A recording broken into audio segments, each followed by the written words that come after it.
Hello, good evening, everyone. My name is Bob Abbey. I'm an adult services librarian with the city of Forest Grove, and welcome you to tonight's program with the team from Black Futures Farm, Portland-based organization. I've been really excited about having them join us, and we'll learn more about what they do. Get on screen. There I am. Hi. I'm coming to you from Hillsboro, Oregon, in western Washington County. I work in Forest Grove, which is even farther west in Washington County. So happy to have everybody joining us tonight, either on the library's YouTube channel or on Facebook. I want to remind you all that these programs are interactive, and you're welcome to make comments or ask questions at any time during the program. Just pop those in the chat box, and we'll get to them later on tonight. This is your opportunity to enter that conversation, so I encourage you to take advantage of that as much as possible. I want to also remind you that next Wednesday, February 22nd at 6:30, we have another live stream program coming up as part of Black History Month. We'll be talking with author Elizabeth McLaughlin about the second edition of her book, A Peculiar Paradise, A History of Blacks in Oregon, 1788 to 1940. This book was originally published in 1980 and was, and still is, really one of the most important books to document the Black experience in Oregon. It went out of print for a long time, and Oregon State University has recently reissued a revised and updated second edition. So we'll be talking with Elizabeth about that as well. As I mentioned, I am coming to you from Hillsboro. I work in Forest Grove. Both of those cities are located on colonized lands of the Atfalati Kalapuyans, who were also known as the Tualatin Band of Kalapuyans, who were the first inhabitants of Washington County. Today, their descendants are members of the Grand Ronde and Siletz tribes, and they uphold the traditions and cultures of their ancestors. I hope you'll join me in acknowledging and expressing gratitude for the ancestors of this place and recognizing that we are here today because of the sacrifices that were forced upon them. And as part of honoring that legacy, their lives, and their continuation in our communities, I encourage you to spend time and learn more about the rich history of Indigenous peoples locally, regionally, and nationally. I also want to thank our co-sponsor for this evening's program, the Student Multicultural Center at Pacific University. SMC has been a huge support for our programs over the past several years, and we're very happy to be partnering with them and working together to bring quality programs, quality library programs to audiences around the region and beyond. So thank you again to Jean and everyone at the Student Multicultural Center for being a part of this program tonight. Before I introduce our guests, I want to take a little test. I'm going to do a little multiple choice for you. Have you just put your answers in the chat if you could. I'm going to read 4 questions and see how you do. So the first question, according to the U.S. Department of Commerce, what was the total number of Black farm operators in the United States in 1920? So 100 years ago, U.S. Department of Commerce, what was the total number of Black farm operators in the United States? Was it A, 75,000, B, 230,000, or C, 925,000? So again, that's A, 75,000, B, 230,000, or C, 925,000. So pop those letters in the chat box and let's see how you do. Give you a minute to reply. There's no grade for this, so don't worry. So again, according to the U.S. Department of Commerce, what was the total number of black farm operators in the United States in 1920? A, 75,000, B, 230,000, or C, 925,000?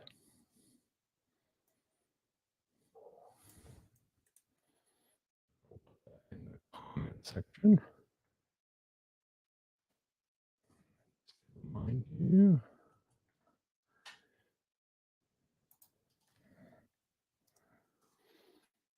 Oops.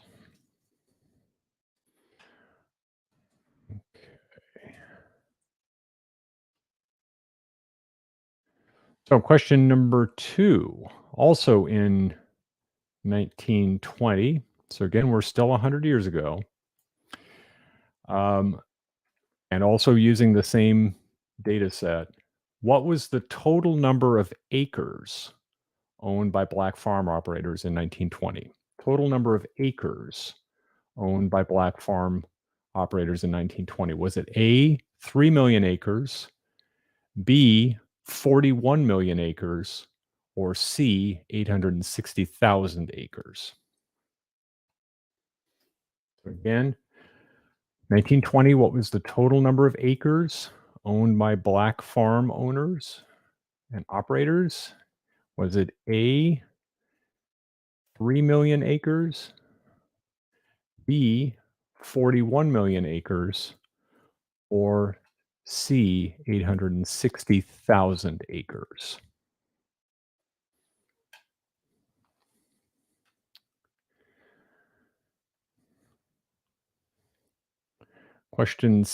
Number 3. In 2017, so we're now moving ahead,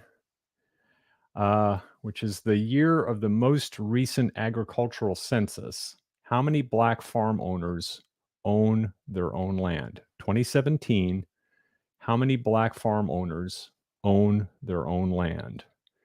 A, 16,000, B, 190,000, or C, 7,500?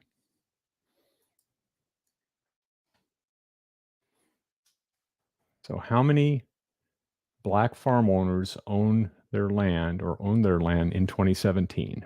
16,000, 190,000, or 7,500?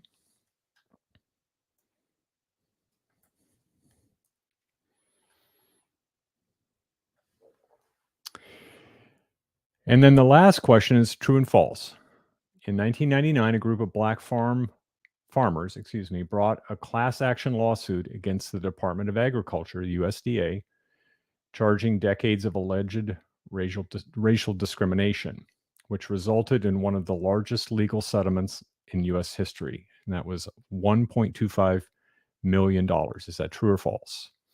1999, group of black farmers brought a class action lawsuit against the USDA, charging alleged racial discrimination, and the result was one of the largest legal settlements in U.S. history, $1.25 million.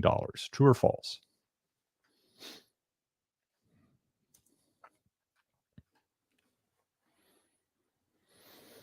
All right, so the answers to these questions. Question number 1, according to the U.S. Department of Commerce, what was the total number of black farm operators in the United States in 1920? It was 925,000. 925,000 black farm operators in the United States in 1920. Also in 1920, what was the total number of acres owned by black farm operators? It was 41 million acres in 1920. In 2017, how many black farmers own their land? 16,000. So we went from 925,000 in 1920 to 16,000 in 2017. And then the last question, true or false? 1999, class action lawsuit against the USDA, resulting in one of the largest legal settlements, $1.25 million. That's actually false. It was $1.25 billion with a B. And it was the second lawsuit that had been brought against the USDA. And in fact, the USDA admitted that thousands of other black farmers' claims from the 1990s had been intentionally ignored or uninvestigated. And that was part of the first class action lawsuit that took place in 1997. So those are just some questions to help frame the conversation tonight. I'm going to bring our guests on. And first of all, we have Malcolm Hoover, who is the co-director and co-founder of Black Futures Farms. Good evening, Malcolm. Hey, everybody. We also have, let's see here, we have Daniel Grady and Keoni Young. Keoni, you're off on the side there. Daniel, you list yourself as a farmer. Keoni, you're also a farmer, correct? All right, great. And then we have Nia Harris, who's the Community Programs and Outreach Coordinator. Is that right, Nia? Would we say coordinator? Yeah, that works. All right, for Black Futures Farms. Well, welcome, everyone. So pleased to have you with us tonight to talk about Black Futures Farm and the work that you do in Portland. Malcolm, talk a little bit about your involvement and how this organization came to be.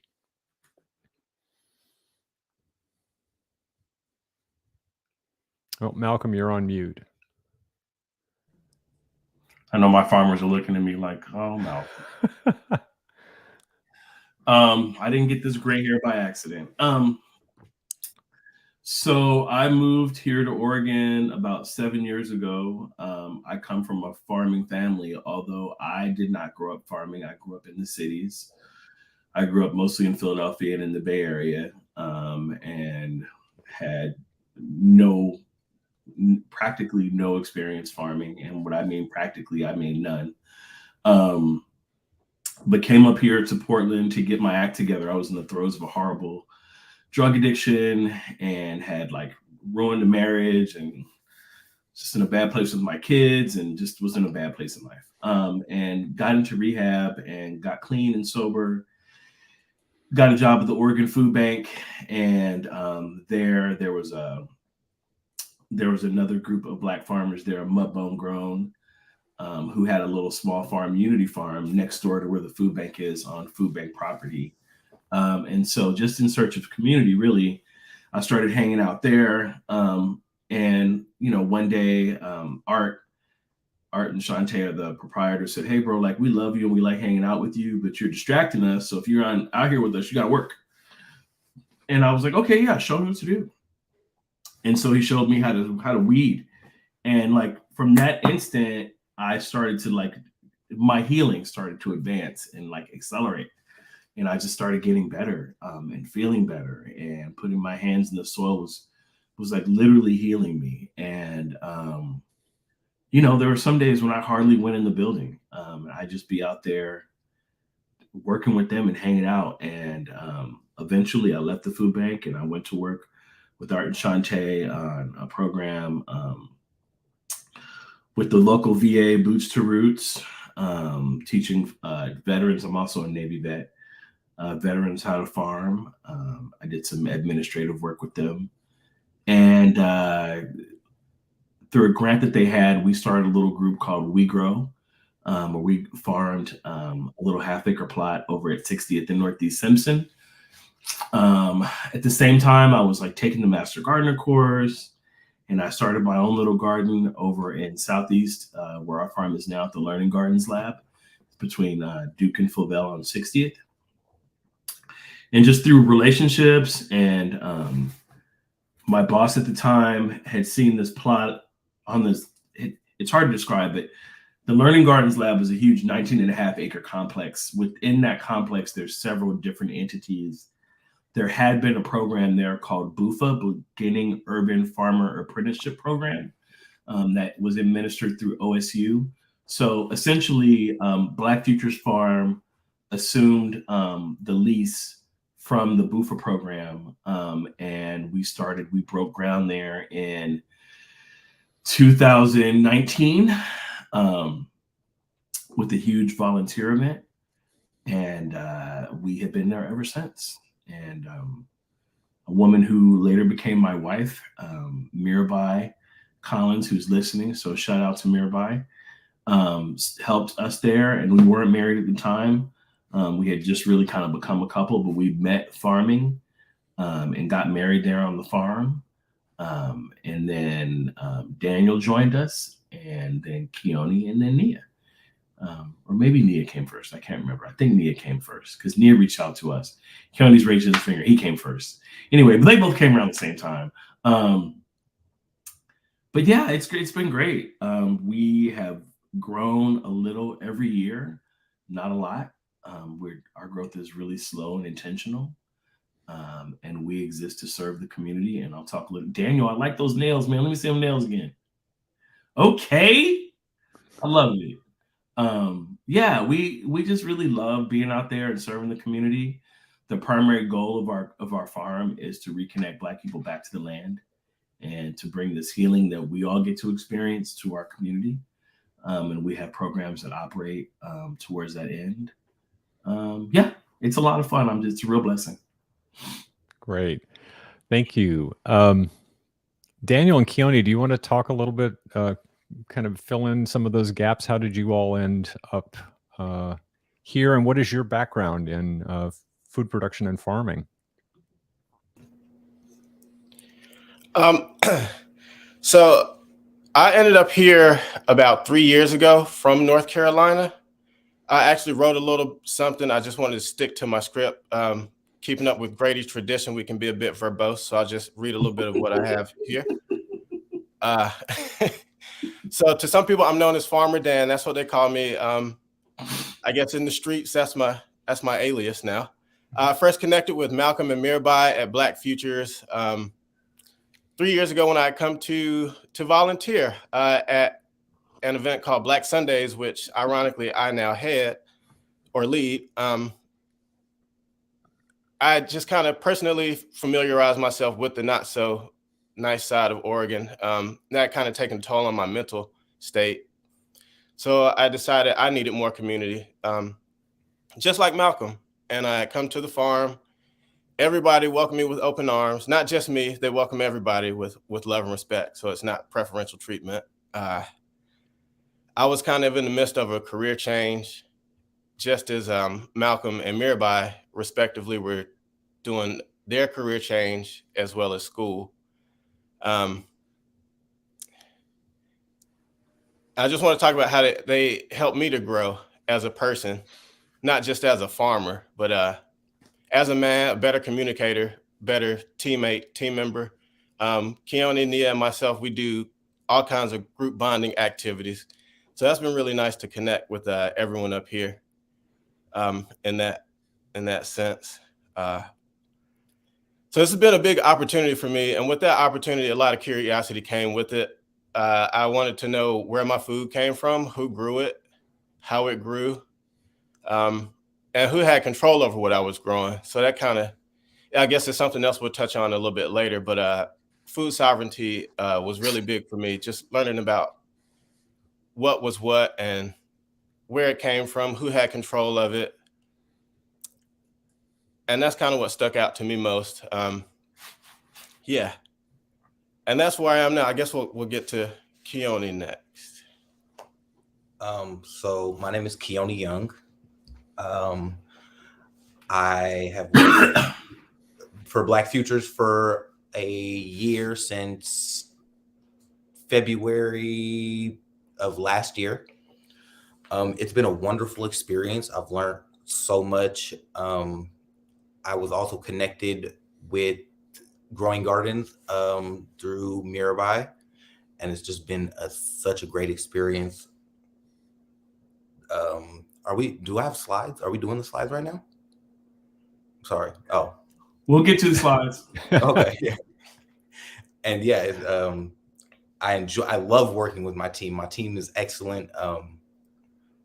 We go through ups and downs. It's a roller coaster for sure. Like a family. and I will go into the slides when they get here. Great. Thanks, Daniel. Thanks, Keoni. Nice to meet you. And Nia, talk a little bit about how you got here and what your background in farming and food production is. Yeah, hello everybody. My name is Nia, and I'm also from North Carolina, like Daniel. And I found Malcolm and Mirabai and Black Futures Farm and the Black Food Sovereignty Coalition through just doing research. I graduated from NYU about a year and a half ago now, and I was just trying to look for ways to plug in with more grassroots efforts in, food, but also like social justice. And I'm also really into reproductive justice and just nutrition and all those things. So I was really just finding more Black people to get connected to. And I knew at one point I wanted to come out to the Pacific Northwest. So I just shot my shot to see if they wanted to speak to me, and they did. And at the time I was getting ready to do research, field work throughout the United States. I'm an anthropologist, and I was doing field work with different Black women farmers across the US. And I knew eventually I would want to stop hopping around and just sit down and actually get to learn and work with a group. And Mirabai and I stayed in touch for about 6 months. And then she was like, hey, we have a job. And I was like, oh my goodness. And I just moved out here. I was very trusting, and I really could tell the ways that they trusted me and believed in me and wanted me to be a part of their work. And that made me even more eager and excited to contribute to the work that they have been going on. And now I do, I have continued, I have a previous experience in community engagement, and I continue that in my role here at Black Futures Farm, doing community programs and outreach stuff with volunteers and our different programming, and also just supporting our existing educational and experiential learning efforts for our community. And it's something that really brings me a lot of joy and something that I've always loved. And I'm just really happy to be surrounded by such loving and supportive people on the other side of the country, and to know that, this is more than just a job, but it's a movement. And every day, we choose to do this work, not because, we're trying to pay our bills, but because the work needs to be done. And that's the most satisfying thing. So just happy to be here. Thank you, Nia. The theme that runs through everything you all talked about was community, not only community in the organization, but also your presence in the community. And I hope we get an opportunity to talk more about that this evening. So a couple of you mentioned the Black Food Sovereignty Coalition, which is the parent organization, correct, of Black Future Farm. Can you, one of you talk a little bit about BFSC and what that relationship is? Yeah, I'll talk about it. So there's 4 directors: myself, Mirabai, Chuck Smith, and Eddie Hill. And we were all kind of buddies and friends before this thing jumped off. Eddie and Chuck were involved already in BFSC as a previous iteration. Originally, the intention was to start BFF as its own nonprofit. But literally the paperwork for BFSC came like a week before we got our paperwork. And so we're, moving really fast, and we're like, oh, what are we going to do? So the deal we made is that, okay, we'll just include BFF as a program of Black Food Sovereignty Coalition, and maybe later we'll do our own thing. And so it's a really great organization. We do a number of programs. We're going to talk about them in the slideshow. But really the goal of Black Food Sovereignty Coalition, one of the goals is to help not just Black people, but the entire community, this aspirational BIPOC community, to gain control over their own food systems, and to build a stronger food system here in the Northwest. So we do that through there we have 2 farms. Well, we have 3 farms now. There's one that's going to be closing up in Washington next month, up in Centralia. But we have a farm on Sawbies Island. It's the RBG Freedom Farm, and that's an incubator site where there's 4 family farms who grow and distribute their own food. And there's our farm here. We're in partnership with another program called Grandma's Hands. We have a food bus. It's actually like a roving mobile food truck bus that we deploy to events to cook healthy food. We are in the process of trying to figure out a grocery bus. We have a bus, but it looks like that bus is like prohibitively expensive to retrofit. So we're looking at purchasing a new bus. We're recently the recipients of a Portland Clean Energy Fund grant. So we just signed the grant agreement last week, I think. So soon we'll be moving into this new kind of area, which is to create a model clean energy farm at the Black Futures Farm site. We have a conference coming up in March. The Back to the Root conference is at backtotherootnw.org, I think, or Back to the Root Gathering nw.org. Nia, can you check that, please? So yeah, Back to the Root. So we're just involved in local organizing around food sovereignty here in the Pacific Northwest. COVID kind of knocked us for a loop. Our intention was to have a conference every year, but obviously during the plague, we couldn't gather. Yeah, I mean, it's a good time. Mira, I know you're watching. If I missed something, please text me. Yes, that's backtotherootgathering.org. Great. Thank you for sharing that.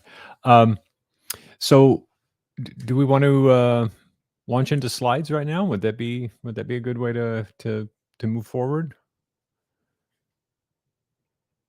Yeah, let's launch the slides. All right. Who has the slides? There we go. There we go. Bada bing, bada boom. Sustaining Black Futures, growing food and community Black Futures farm.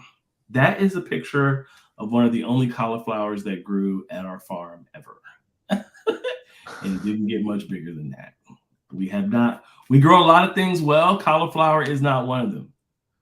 I hear cauliflower is a little problematic. It's finicky, man. I don't know what's going on. Other brassicas grow really well there, so I don't know what's happening. These are some of our community members. There's Mirabai all the way over to the left of me or the right of me, depending on how you're looking at it. And then there's some other folks. There's Chuck, the guy with the gloves and the white T-shirt on. And there's Family Quelle, also one of our farmers out at RBG Freedom Farm. Yep. Brother Spalding in the middle there. So yeah, and the big guy, Hoban Spalding. Yeah, there's me at our original site over on Northeast Simpson. So yeah, why there's so few Black farmers in Oregon.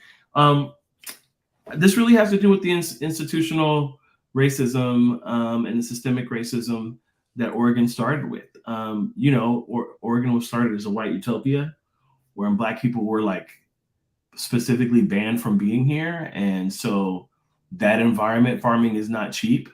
We weren't part of the land grant situation, so we didn't get any of those free thousands of acres of land that they stole from the native people.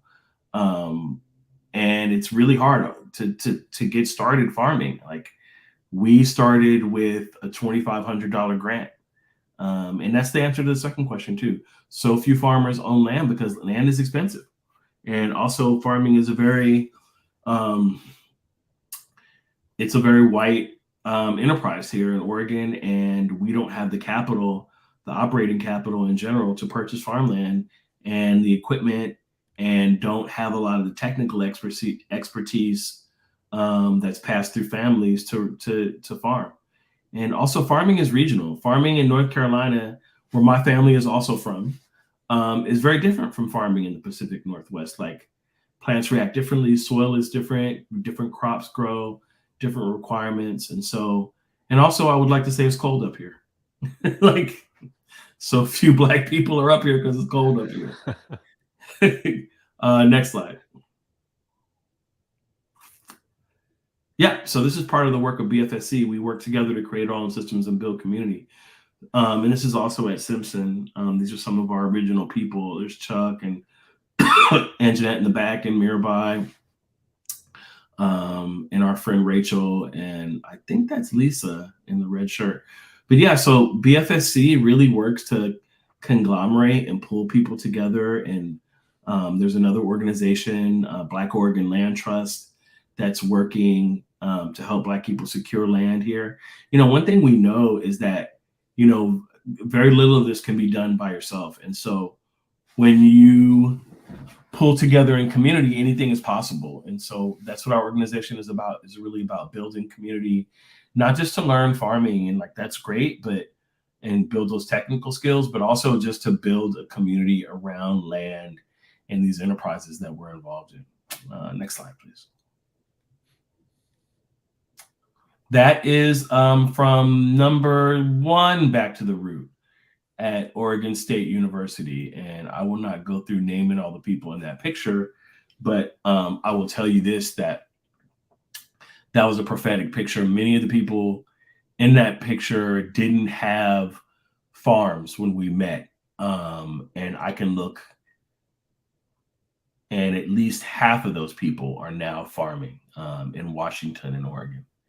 And back then it was like, hey, we're trying to get some land. But through our community efforts, a lot of people have gotten onto land, renting, and there's been a few purchases. Next. This is kind of our operational model and the things that BFSC is trying to get into. So right now we're really heavy into food production, and we're moving into food processing and distribution. So in order to have sovereignty, which is in our name, you have to have control over all these elements. And right now it's just food production and consumption, right? There aren't any in Oregon Black run or BIPOC run or owned food processing plants. Control the marketing. We have a deal. We did a deal last year with Cafe Yum, where they took a recipe of ours for rice, beans, and collard greens and went into all of their restaurants and throughout their whole chain. So it was a BFSC branded dish, rice, beans, and collard greens. They took some of the collard greens from us, but we don't have the capacity to supply a statewide restaurant yet. And it was great, and we learned a lot about this process in that. We have some partners who are working in waste recovery. One of the people who farms, who also shares our space with us at Black Futures is Alicia Howard, and I hope she's watching tonight. She has a venture called Deep Roots Worms, where she's doing vermiculture and vermicomposting, which is worm composting, and worm castings are super great source of nutrition for plants and compost. Next slide, please. There's Black Futures. I get happy every time I see any pictures of the farm. So this is a little bit of an older picture. That structure, that raggedy structure with the plastic over it, was our high tunnel. When we first got to the farm, that didn't have plastic on it. It was just a frame. That skeletal wooden structure wasn't there. That orange shed wasn't there. It was just really like a field. And since then, we relocated that high tunnel. That structure is now finished. It's going to have solar panels on it. That's where our wash pack station is coming up in the season. We just have to put our sink in. So we're moving along. It's good to see these pictures because I'm reminded sometimes of how much progress we've made. That plant, we can't zoom in and you can't see my mouse, but if you look directly in front of the shed, there's a plant there. Yep, a little bit more up. Yep, that. That plant is called cardoon. It is the ancestor of the artichoke. And I'm here to tell you that if you have cardoon growing in your garden, good luck, because that plant does not give up. But let it grow because bees really love it. It has a beautiful, the flower that people try to eat it, but it's disgusting. Don't eat it. The bees love it. It's great for pollinators. However, the leaves and the stalks once peeled, breaded, and fried, can be consumed in a Mediterranean dish. Italians eat it. It's called cardi de fruit. Wait, no, fritti di cardi, fried cardoon. It is also not delicious, so I would not encourage that either, but it is edible. Next. Grandma's Hands, multi-generational Black cooking events. Grandma's Hands is great. Grandma's Hands was these elder Black grandparents get food or get produce from our farms, and then on video produce these gorgeous and delicious and nutritious soul food recipes. And the ingredients are also distributed throughout Portland and Gresham to people who are in the community. And along with the grandmas and the granddads, while they're preparing the dishes, participants got the food along with the gift card for them to prepare in their homes. Originally, it was supposed to be at the community center, and we're all going to kind of be there to cook together. But COVID happened, and so we had to make a huge pivot. And they did a great job. I mean, we helped a little bit to deliver the produce, so I got to meet a bunch of the people who participated, and it was just a great idea. Since we launched or they launched it, I wasn't really that deeply involved in producing it. But other cities have picked it up and it's spread. It's a really just amazing way to serve public health and to build community at the same time. Next slide, please.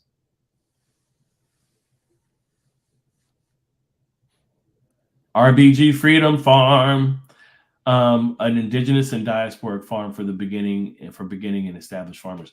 This picture is of Seven Waters Canoe family, and they're part of our extended family of farmers. They also farm at RBG Freedom Farm on Savi's Island, and they are a canoe family. So they actually are teaching and preserving the canoe culture of indigenous people here in North America. And so that log is doesn't look like that anymore. I think they've almost finished it. And they built it into a canoe. So yeah, that's Seven Waters. Next, please. The Come Through Market. Come Through Market is great. Daniel, do you want to talk about Come Through?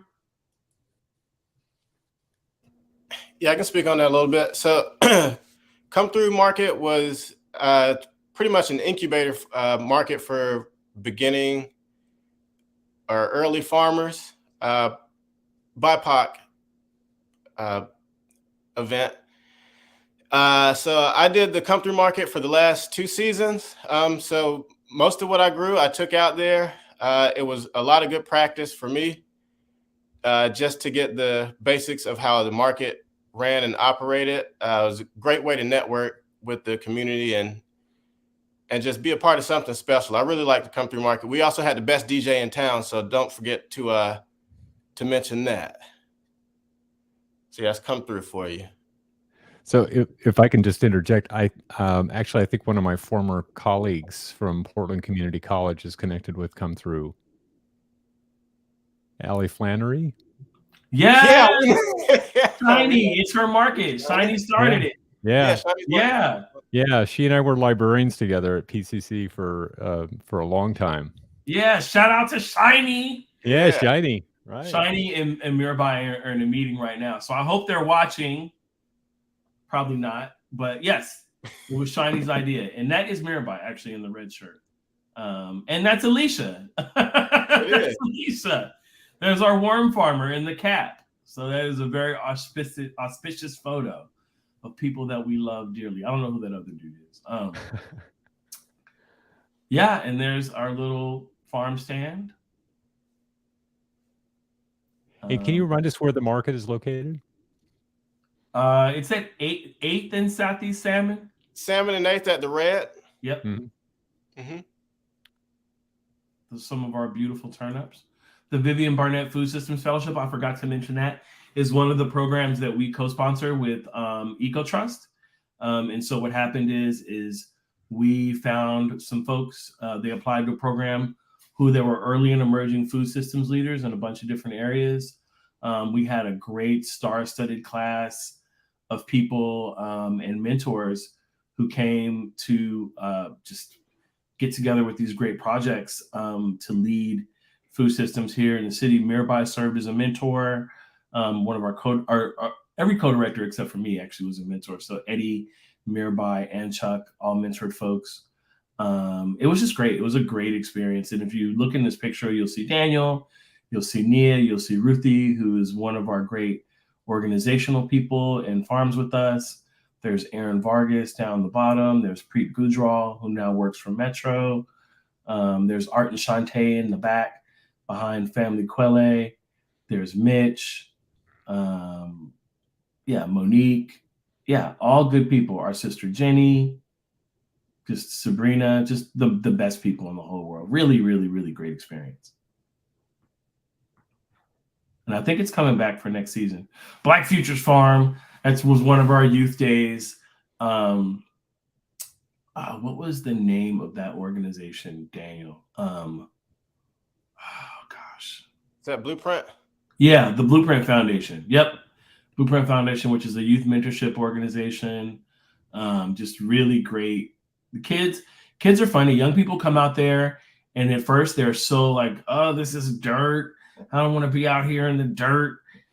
But they don't know. I used to teach high school and elementary school, and I am a pro at getting kids to have fun. So by the end of the day, they're out there petting bees and eating dirty produce right out of the garden and, picking fruit off the trees and trampling through our rows and screwing stuff up. But we love them and we welcome them to come back again and again. And I just really want for young people to know that this is their legacy. It's their inheritance. It's, the magic of learning how to grow your own food is open to anyone. And we're here to show you how to do it and all to learn together. This is my 5th season farming. They say it takes 10 years to make a farmer. And so I guess I'm halfway to kind of knowing what I'm talking about. And I really love it. And I'm really grateful for the opportunity to farm in community with these beautiful people and, the community of Portland in general. And I think that's the end of my little part. I think the rest is the other farmers. Next slide, please. Oh, this is a special picture to me. So this picture is the picture from our first meeting ever of Black Futures Farm. And so you see, we're trying to figure it out. Like, what are we going to do? We had a CSA. What are we going to call our events? That's the Black Equinox was all about. We had to go buy boots for everybody. It was great. It was just really a great time. And you'll see it was 2/16/20.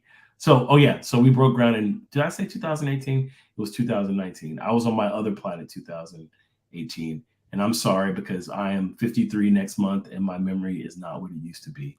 And I often confuse dates. So, yep, that's it. Yeah, thank you, Malcolm.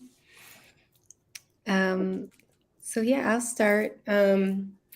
So the Black Futures Farm, our mission is to reconnect Black people to the land through healthy food, community building, and experiential learning. So as I said earlier, I was called into this work through my experiences in agriculture, food policy, research, community engagement in education, birth work, and mindfulness facilitation, all of this. And from that, I bring holistic insights of community-based programming into my role here at Black Futures Farm. Our programs address the health, educational, and cultural needs of our community through events, gatherings, and experiential learning opportunities. We collaborate with local organizations, schools, and businesses that align with our mission to uplift Black and Brown folks in driving systemic change. So this looks like, first and foremost, Black Sunday events. Every Sunday from May to October, we hold a safe space on the farm for Black people to commune together. And this is a day for Black folks to literally to be. We don't ask them to work. We don't ask them to volunteer. We just ask them to come and eat and have fun. We have music and we just enjoy the fresh air and allow us to just take up space together. And that's something that has not been accessible to us and is still not accessible to many of us today. And that's why we really pride ourselves on our farm being accessible by public transportation and by holding a day just for us to be on the farm. And as Malcolm says, Monday through Saturday, everybody else is welcome to join. We also hold educational events. Here's an example on some soil workshops that the team helped coordinate, I think, the year before last. And we do these online, on site, especially being more flexible with COVID and just respecting people's health. We want our educational opportunities to be accessible any and everywhere.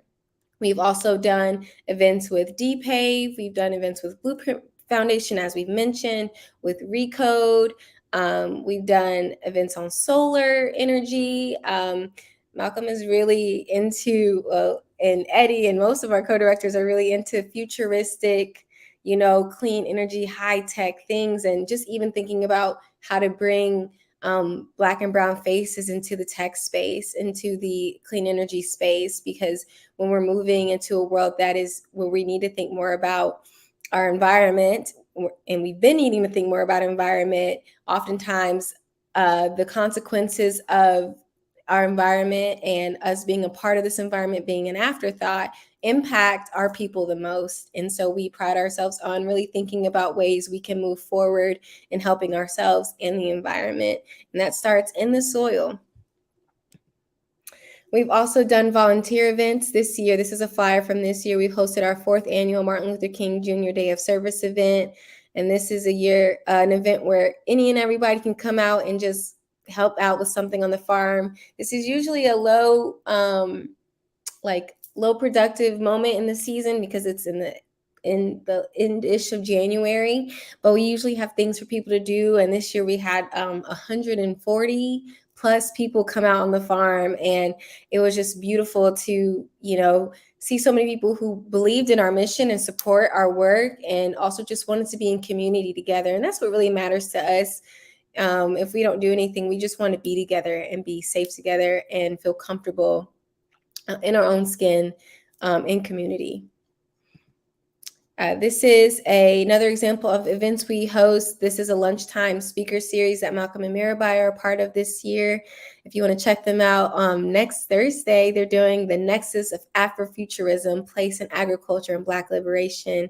Malcolm and Mirabai do a lot of speaker events like this, so follow our social media, and I'll make sure to get you all that at the end of this presentation to just stay in the loop on the amazing things that we're communicating with community members and the information that we're putting out into the, what is it called? The canon, the knowledge canon.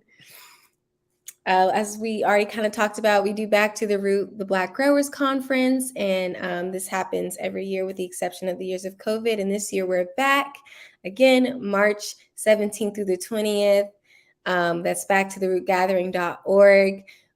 Please come out and just see what we're doing, see what we're about. This is really what we want to do, is empower people to know that they have a stake in our food system and that they can fit in any and every way. No role is too small. You do not have to be a farmer to have a role in the food system.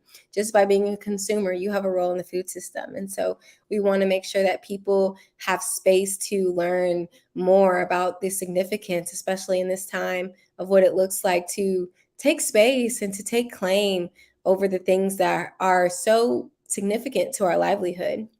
And this conference definitely focuses on that. Other things we do a community supported agriculture, or a CSA, every year. This year we're doing one with REACH. REACH is a community organization that helps racial and ethnic neighborhoods with access to community health resources. We also do donations. 95 or almost all of our food is donated. Most of everything we grow is donated. And we really take a lot of pride in that, because that's the whole point, is just to get food out to people who need it most and to really feed ourselves, right? We also have volunteer opportunities. And again, I can share links to ways you can volunteer with us, ways that you can volunteer with the greater organization and at our other farms. We host community youth programs and events. So like we've partnered with Blueprint. We're having some upcoming partnerships with Portland Youth Builders. We've done things with Portland Fruit Tree Project, Black Community of Portland, again, Mudbone Grown Feed 'em Freedom Foundation, Imagine Black, Afro Village, so many people, so many community partners that are uplifting our work We also do markets like Come Through and the People's Market, and we do pop-ups where you can just come up to the farm and take a bag of produce. We do healing events and wellness events that are now up and coming and happening more frequently on the farm. And yeah, we really just find any and every way for people and community to gather, and that's what's really important to us. And just sharing the wealth that comes from being on the land. Daniel. Thanks, Nia. That was great.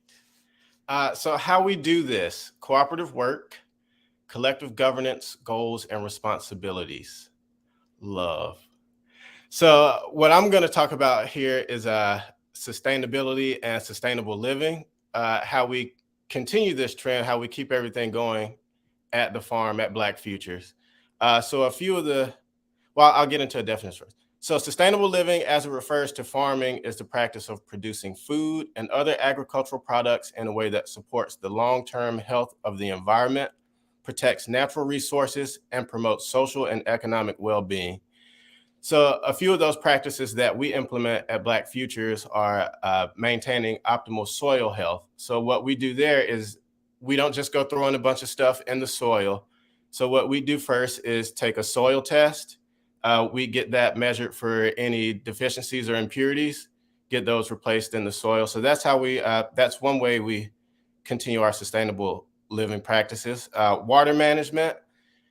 We've got a few renewable energy projects in addition to that. So we're going to do some rainwater catchment, which we get a lot of here in Oregon. We're very fortunate for that, but that reduces us having to put any contamination back into the soil. We promote biodiversity.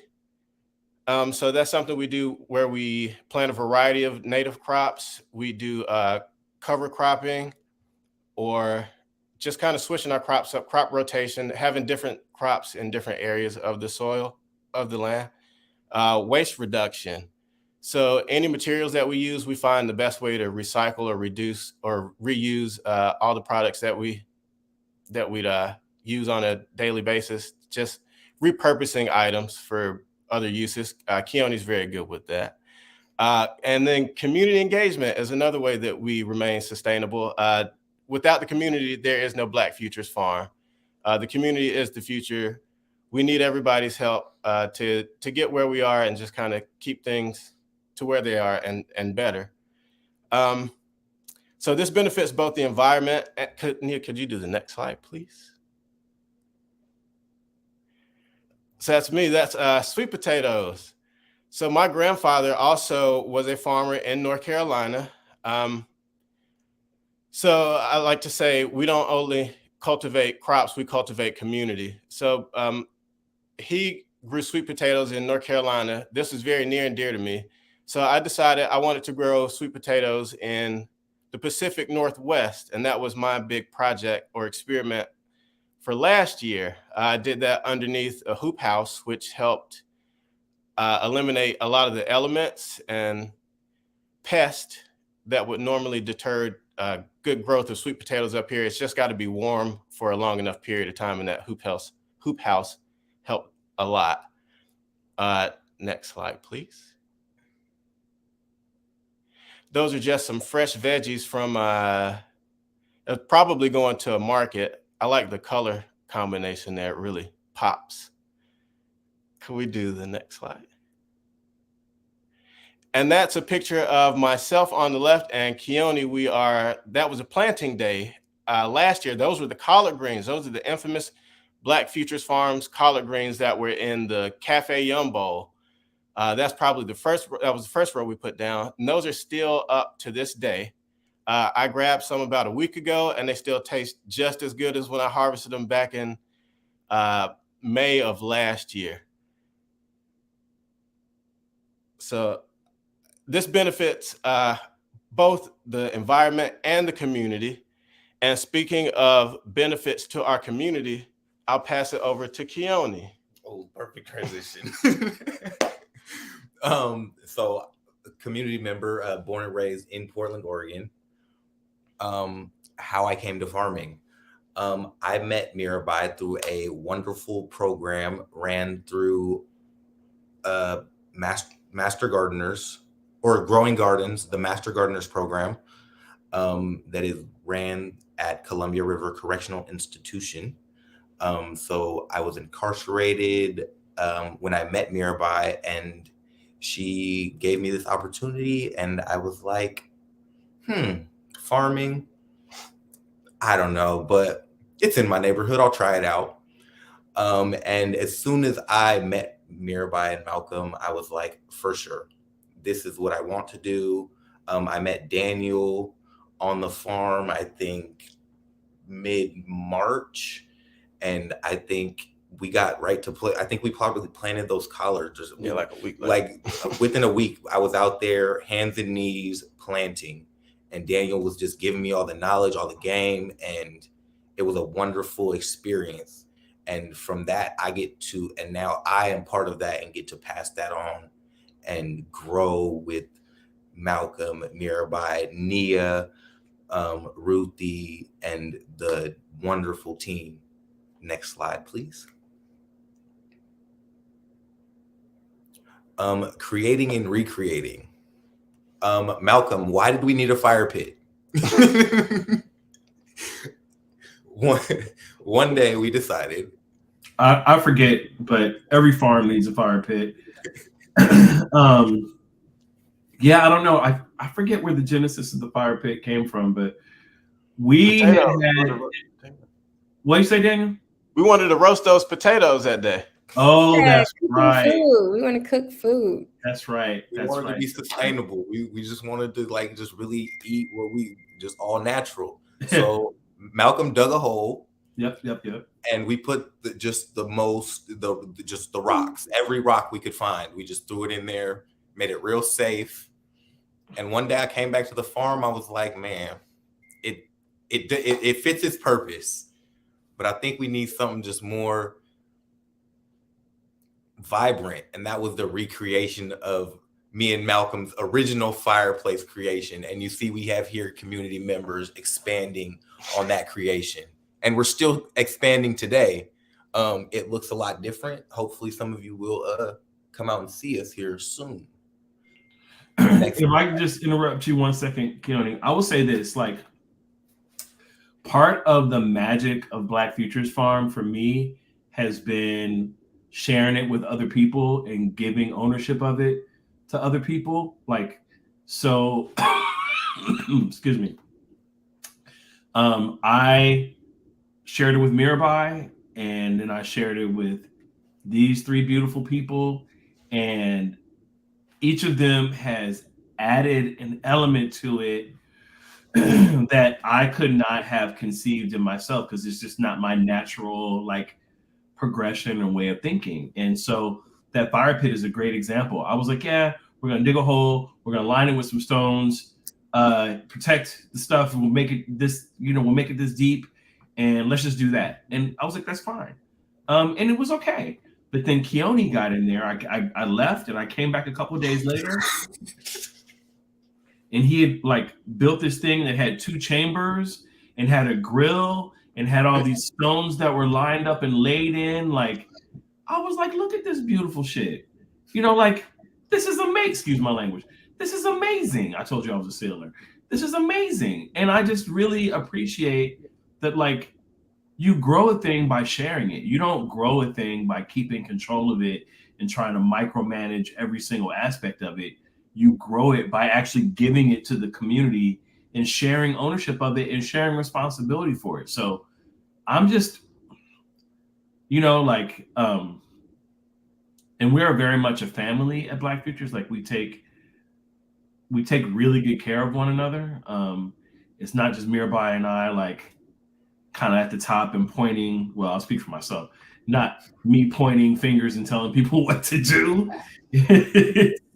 It's us really making sure that people understand that this is also theirs, and that they bear responsibility for it, and that we are all responsible for growing this. And yeah, go ahead. I just want to say that Keoni did an amazing job. Now, to speak a little bit more on this picture, this is actually both me and Daniel's family. So that is my 9-year-old nephew, and that is Daniel's Cousin. 6-year-old cousin. Yeah. And yes, and so her yeah, so it's just a great community affair. They get to come and hang out. It's wonderful. So next slide, thank you. So that is a current nightmare.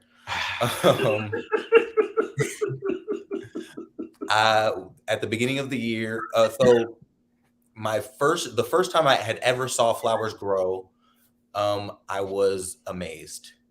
And I was like, I really want to grow flowers next year. So I will ask Malcolm and Mirabai, hey, can I go out and purchase a bunch of bulbs?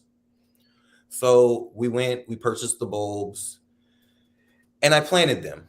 I didn't realize I would have to plant every single one of them, dig them in the ground, or find someone to help with that. We had a volunteer day, and the volunteers did wonderful. I made mistakes. I didn't tell them exactly how to plant bulbs because I read about it, not them. And that was the curve. The next curve was the animals. We're in an environment where there's I don't want to call them predators, but they got to eat too. So just learning to work with the ecosystem and making it all work it's a constant joy that we get to deal with every day, and I love it. Next slide. And thank you for everyone's time. Can I say something really quick? I do want to mention on a more serious note, we do stand with Courtney and Nicole Mallory, the family that's being harassed in Colorado. I did want to mention that. That's been on my mind, especially being out at the farm today. Keoni and myself and another young lady were there. I'm just imagining what could happen if she were there by herself, or if Mirabai, or if any community member were there by themselves, and something like that happened. So I feel for that family, and I stand by them. So I just wanted to put that out there. We all stand by them, Daniel. Thank you for saying that. Daniel. Yeah. Thank you. That's so important. Yeah. Thank you, everyone, for listening to our presentation. Bob, will take it back to you. Back to you, Bob.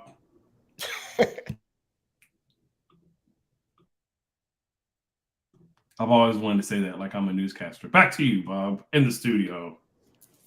Wait, I don't see Bob anymore. Oh, there we go.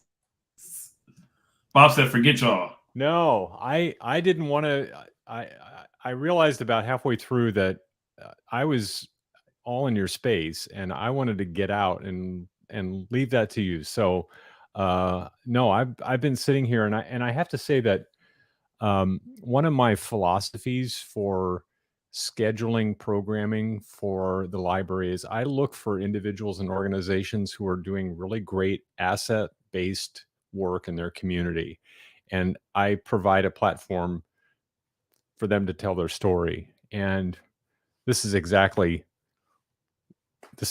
like the model of that. So thank you all. I mean, I really appreciate you talking about what you're doing in your community, and that theme, that connection keeps coming back. And there's, I think there are a lot of ways that we can kind of talk about issues like food sovereignty and get into some definitions. But I just want to take a moment to thank you all, because this has been just a tremendous opportunity for me to learn about what you're doing and the great work you're doing in your community. So thank you. I guess we have a question from someone who's watching. Jill asks, how often do people kind of like Keoni get dragged along by someone or didn't expect to enjoy it, but then were surprised at how much they like the experience? Do you have any stories like that?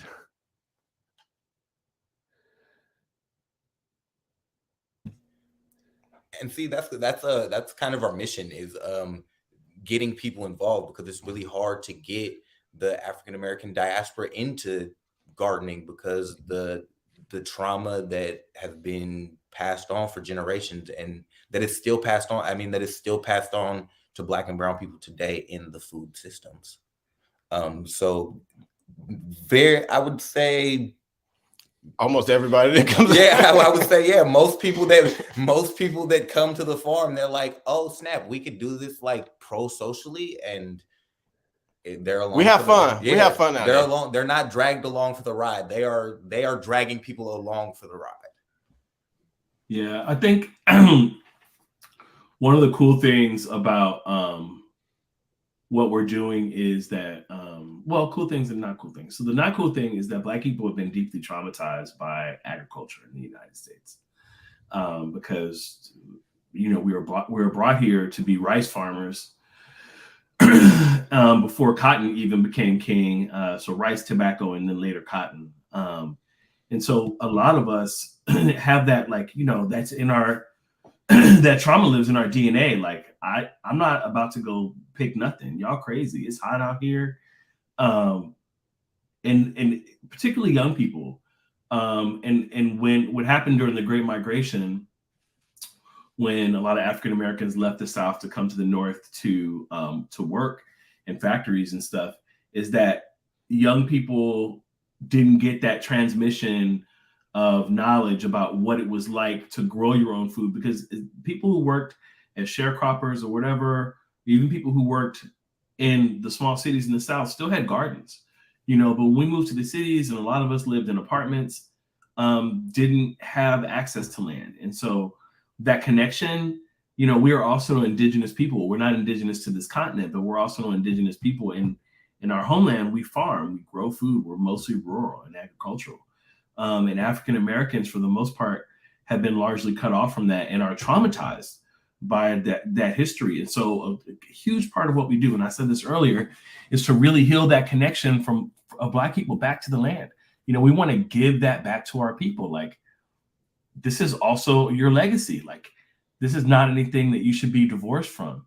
And so when people get out there and they start farming, and they see how much joy they can have in the situation, you know, it starts working. Just come out there and hang out. I tell people, just come out and hang out, and then whatever comes naturally is going to be good for you. Well, Malcolm, you talked about, I mean, one aspect is of that sort of taking that back, of reclaiming that legacy, and can you talk about Black food sovereignty? I mean, what is the core concept of Black food sovereignty? How about Nia? You take that one. Yeah. So sovereignty, we can start with sovereignty, to me means having autonomy and agency. It means being able to make decisions for not only yourself, but for those who are around you and those who are coming after you. And it means being able to, when it comes to food sovereignty, it means having the choice to say where your food comes from, but also choosing what food you're consuming and how it's prepared and who is bringing it to you. It's saying that, you know, I don't, you know, I have more access to fruits and vegetables that are relevant to my culture and not just what's available at the gas station. It's knowing that I have to eat for my health and my sustenance, and not just eating for what I can afford. It's being able to not only have access, but also being able to afford what you can eat. But it's also claiming the right to have access to this stuff. And it's not a privilege to nourish yourself. Food sovereignty is saying that it is a divine right, that in your existence, you deserve to eat the things that nourish you. You deserve to consume the things that nourish your community, because that is how we continue a legacy of freedom, of liberation, is being sovereign in the things that are at the core of our humanity and at the core of our existence. And it's not someone else telling you these things. It's you having ownership of these things yourself. So the distinction between food security and food sovereignty is really that sense of agency. It's more beyond just, well, I don't want to say just, but it's more than having access to food. It's more than making sure that people aren't hungry. It's taking control back of the means of production and distribution and consumption and marketing and all aspects of that, correct? No, yes, exactly. I think what was happening when people were, when we are really getting into language, there is a huge difference between food security and food sovereignty, because it's more than just having the food. It's all processed. That's why we really focus on the entire food system, because having control and having a stake in the entire food system is what sovereignty looks like. Just being able to eat food and buy it, that is security. You can go buy the food, but can you grow it? Do you know where it comes from? If that source were to disappear, where does your nourishment come from? So it's about knowing those things too, and feeling sure that your bases are covered. And that's what we try to do, is we let people know that we have their back, that with us, that, if you can't go to this grocery store, that you can come to us and we will have food. And that's what's really important, is that we have our own backs and we have our community's back. Mm-hmm. Another term that we often hear is a food desert. And I was recently watching an interesting video with Malik Yakini, who is in Detroit, and he talked about why that term is problematic. And he had 4 really interesting points. He said, first of all, it gives the impression that this is a barren landscape. And he says the desert is actually a living ecosystem. He said it also presupposes that the answer is to just build more grocery stores. And that it's not a term that's coming from people in the community. It's not something that they use to describe their experience. It's something that's imposed on them. And then the last thing he says is it doesn't speak to what he calls the intentionality, the public policies and economic practices that have created those areas that have low access to healthy food. So when we think about language, these terms that we hear are they're important. It's important to be clear on what those mean. Any comments about that term, food desert, or any of the thoughts that Malik Yakini mentioned about those? Yeah, I think that's really important. One of the points that we try to make in the education we try to share is it's important to have our farm is very small. Mirabai just texted me food apartheid. And I think is a stronger term. Yes, Mirabai, food apartheid. Mirabai's nickname is the Divine Hand, because she likes to guide from the background.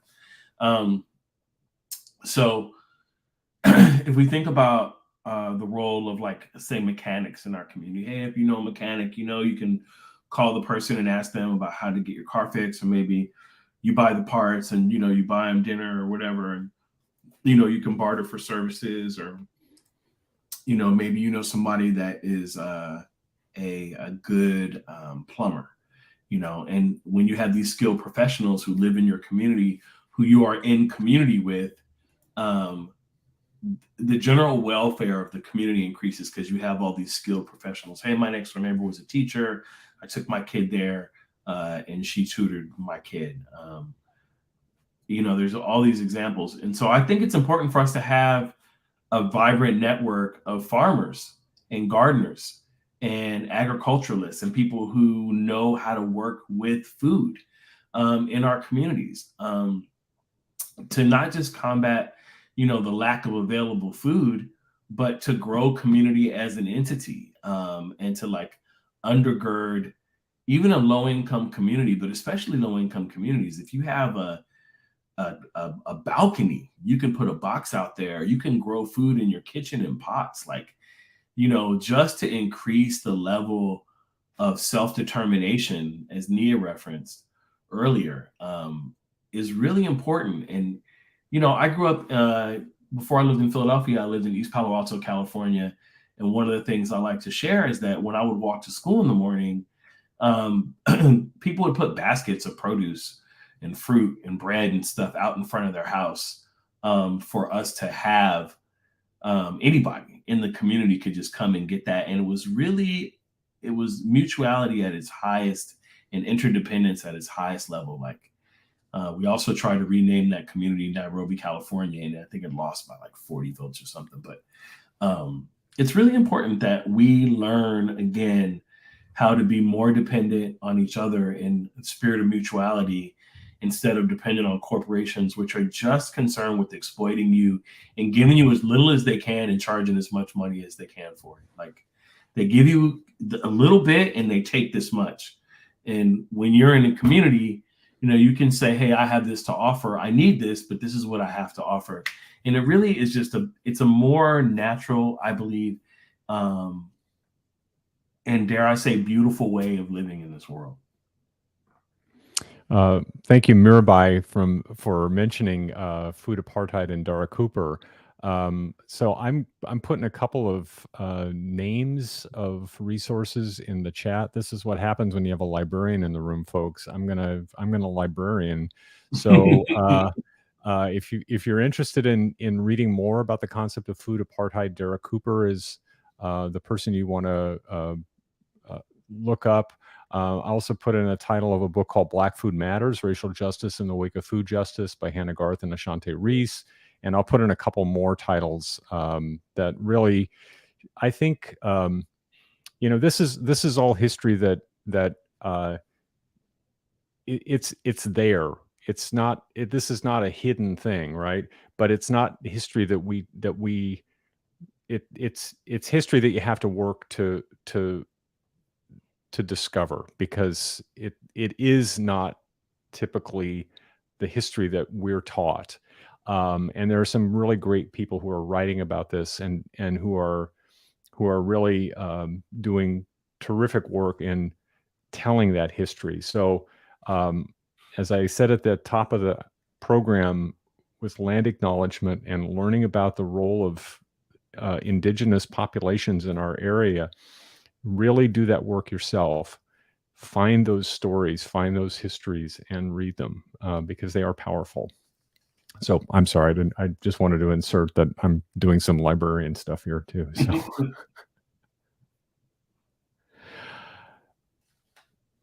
Let me see. And I also put a link in. Thank you, Malcolm, for sharing that link tree, and Nia for sharing, or was it who shared that link with me? I forgot.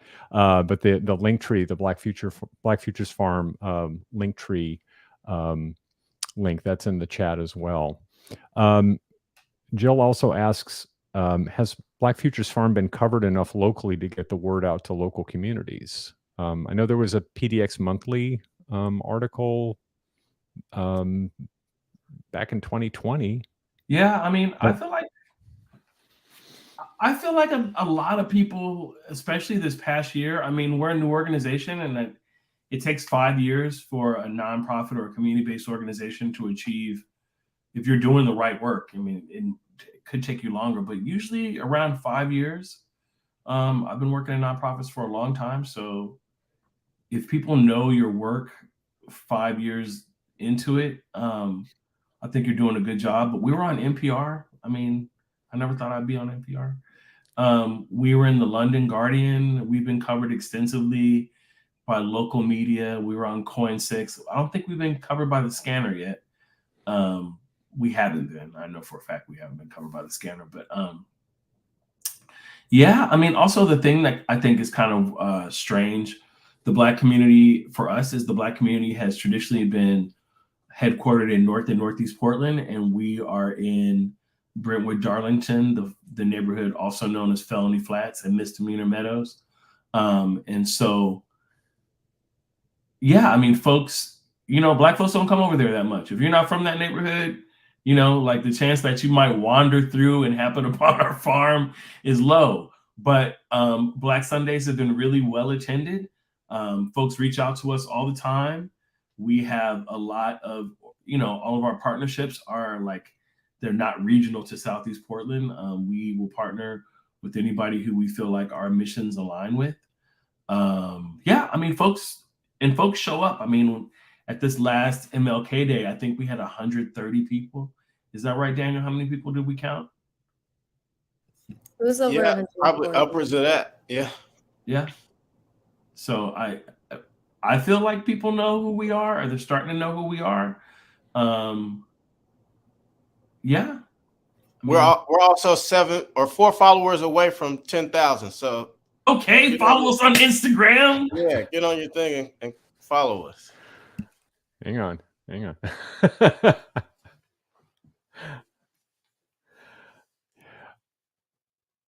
I want to respect your time this evening, but I would love to get some final thoughts. What's next for Black Futures Farm?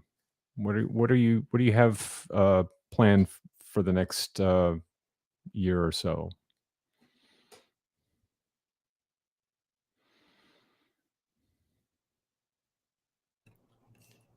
Malcolm, you're muted.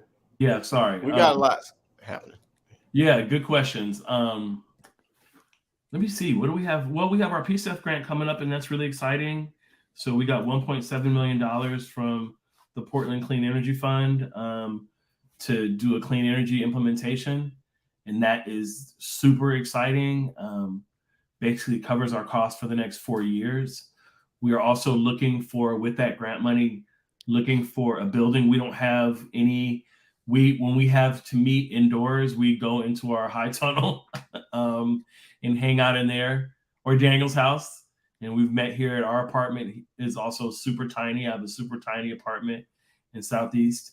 And it's, it's a challenge sometimes. So we're looking for office space so we can have our online classes there, and we can have community gatherings in a place that is actually warm.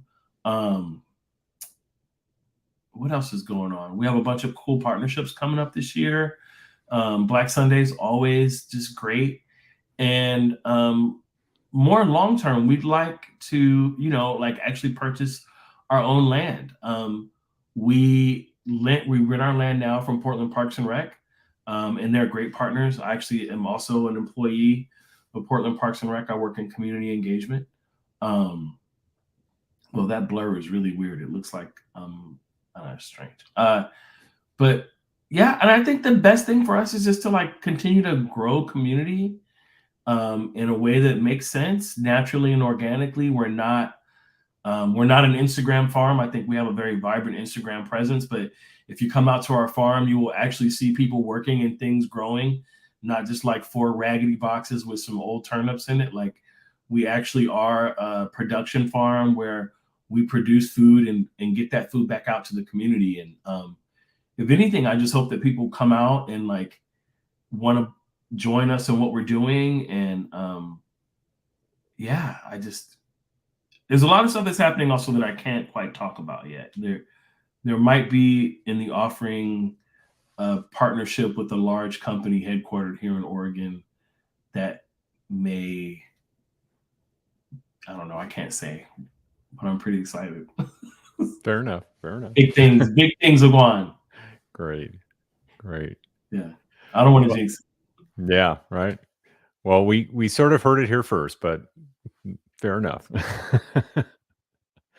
Well, Malcolm, Daniel, Keoni, and Nia, thank you so much for sharing your insights and talking about what you all do. It's great to hear about institutions that are just doing really great work in the community, and I hope that the folks watching tonight took away what I did, and can feel that assets-based presence in the community. It's a really great thing to experience, and particularly at times that are really difficult. As Malcolm and I talked a little bit beforehand, it's a difficult time right now. So this is hugely encouraging. Thank you all for joining, and for folks watching out there, be well, be safe, and we will see you all next week for our chat with Elizabeth McLaughlin and A Peculiar Paradise. Until then, good night, everybody. Be well. Thanks, Bob. Thanks, Hey, everybody. thanks, Malcolm. Thanks, Bob. Thank you. Great Thank questions, you. Jill. Right on. Reach All out right. to us. Take care. Good job, team.